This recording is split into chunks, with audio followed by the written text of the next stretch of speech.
Bonjour à tous, nous sommes en 2019 au sein de l'espace de l'association des paysages, des jardins et des hommes.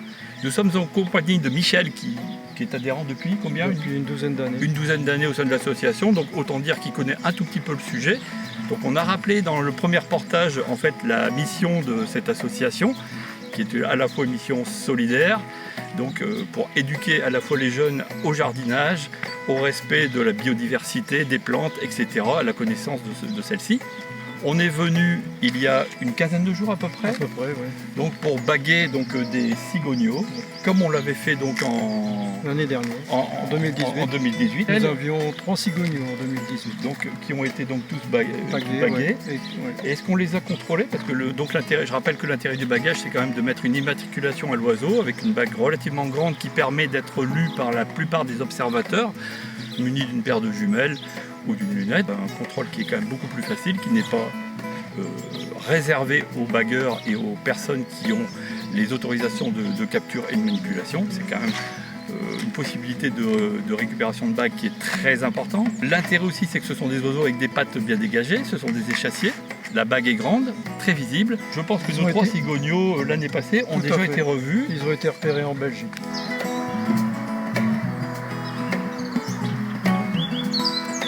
L'association PJH remercie vraiment vivement Enedis, parce que sans Enedis, nous n'aurions pas ce pylône, nous n'aurions pas installé la plateforme, et nous n'aurions peut-être pas de cigognes dans le jardin d'Hermine. Donc vraiment un grand merci à Enedis.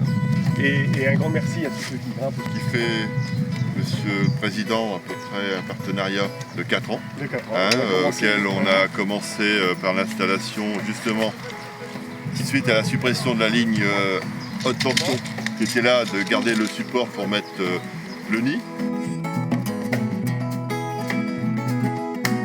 Là, quand par exemple quelqu'un observe un oiseau, note la bague, eux ils ne voient que ça, ils ne voient pas ça. Ils renvoient ça au Muséum de Paris qui ensuite, une fois qu'ils ont la donnée, regarde qui est le bagueur et renvoie l'information au bagueur. Un germillon. Il y a les deux? Non, là, c'est... Ok, bah tu m'envoies ça. Ils sont bien gros encore. Hein. Ouais, ils sont... Ouais,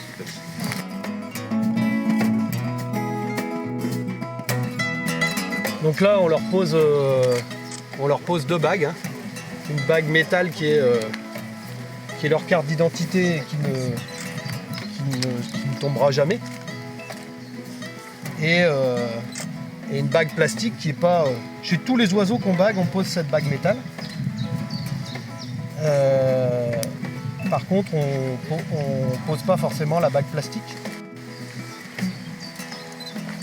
La bague plastique, c'est une bague supplémentaire qui permet l'identification à distance.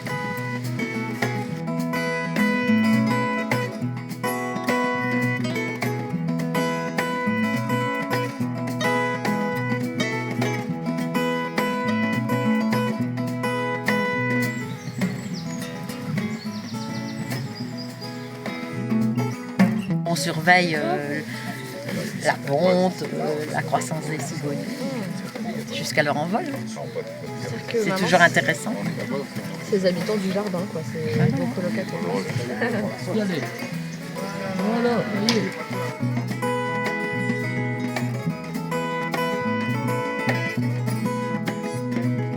Voilà, et donc cette année, on refait la même opération avec la LPO. On va nommer Chantal Brief, marraine des 2 jeunes de l'année. Christophe va rappeler leur nom. Alors, c'est les bagues FLNL et FLNM. J'en suis ravie. Voilà. Donc on va remettre un diplôme officiel au jour de la fête de la tomate.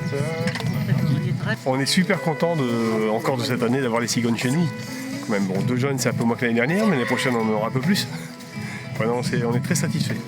Je voudrais rappeler à tout le monde que notre prochaine fête de la tomate, la 14e fête de la tomate et des légumes anciens, aura lieu le 8 septembre à Weskerk. Donc ce nid étant effectivement très prisé, on a constaté qu'il y avait donc d'autres adultes de cigognes qui tournaient autour de ce couple, donc il y a une concurrence potentielle. Donc vous vous êtes dit, vous et donc votre partenaire Enedis, pourquoi pas mettre un 2e poteau. Voilà. Donc ce poteau est commandé, il est à la fabrication et on pense l'installer au mois de septembre.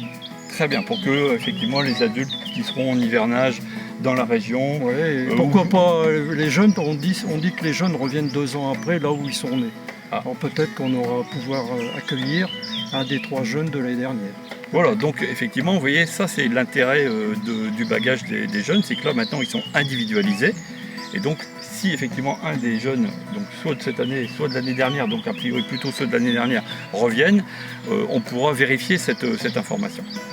Donc bravo Michel, et j'espère que l'année prochaine on aura donc 2 couples d'installés avec donc encore plus de jeunes à baguer. Et donc une première colonie de cigognes à Averskirk qui prendra Tout à fait. son essor. Ouais. Merci de votre Michel. visite et à l'année prochaine. Merci Michel.